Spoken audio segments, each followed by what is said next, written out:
Troy, Ariel, no rain yet over here so far, but there is a little bit of wind. Again, we are by Hampton Beach, but I think those flags may be a good visual representation of the conditions over here right now. With heavy rain and strong winds expected tonight into tomorrow, Eversource says they have crews ready to go. A spokesperson says the recent wet weather we've had could elevate the risk for potential issues, and that already heavily saturated grounds and weakened tree limbs could cause some problems for power lines across the state.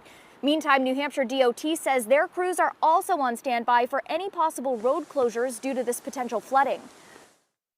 Given the cumulative effects of these storms, there could be additional issues, even if the wind speeds are in the same area. And then also with those elevated flooding concerns, we're really in tune with and aware of potential underground issues. Whatever's coming at us, we're ready to roll, whether it's a crash or clogged culvert or clogged catch basin, which is probably what we're going to see tonight or tomorrow morning.